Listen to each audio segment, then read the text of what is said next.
સુરેન્દ્રનગરના અદ્યતન લીંબડી રેલવે સ્ટેશનની સુરક્ષા રામ ભરોસે હોય તેમ ટિકિટ બુક કરવા ગયેલા સ્થાનિક હાઈસ્કૂલના શિક્ષક કિશનભાઈ પટેલનું બાઇક ગણતરીની મિનિટોમાં જ પાર્કિંગમાંથી ચોરાઈ ગયું છે.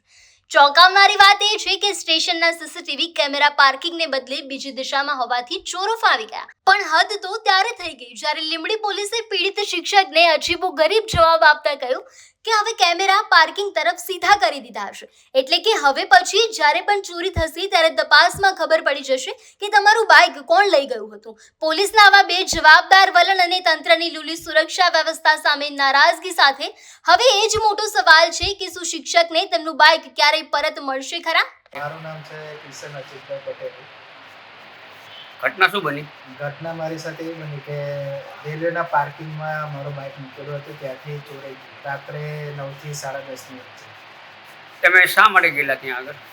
અમે ત્યાં રેલવેના બુકિંગ માટે ગયા હતા. હરિદ્વારની જે ટ્રેન આવે છે ને એમાં બુકિંગ કરવા માટે ગયા હતા કે કેટલા વાગે આવે છે ને અમારા ફ્રેન્ડે બધાએ જવું હતું તો બુકિંગ કરવા માટે અમે ગયા હતા. તો ત્યાં આગળ સીસીટીવી કેમેરો નથી?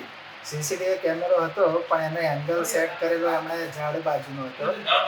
પાર્કિંગની અંદર એરિયામાં જે સેટ થવો જોઈએ એ રીતે પ્રોપર એમને સેટ કરેલો નહોતો અને એમાં બંને આવવા જવાના બંને રસ્તા કેમેરાની અંદર સેટ કરેલા નહોતા, એટલે દેખાય નહીં આપણને કે કોણ આવે છે ને કોણ જાય છે. આ બાબતે પોલીસને જાણ કરી? હા, જાણ કરી. કઈ તારીખે કરી?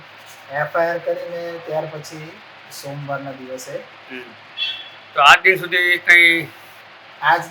કંઈ ન્યૂઝ મળ્યા નથી મને, અને એમની કોઈ શોધખોળ પણ ચાલુ હોય એવું મને લાગતું નથી, કારણ કે મેં એમને ફોન કરીને જવાબ માંગ્યો તો એમણે એવું કીધું કે ફરીથી જ્યારે આ રીતે બાઇક ચોરી કરવા કોઈ આવે તો પકડાશે, બાકી તો કંઈ થાય એવું છે નહીં. આ રીતે જવાબ આપીને છૂટી ગયેલા છે.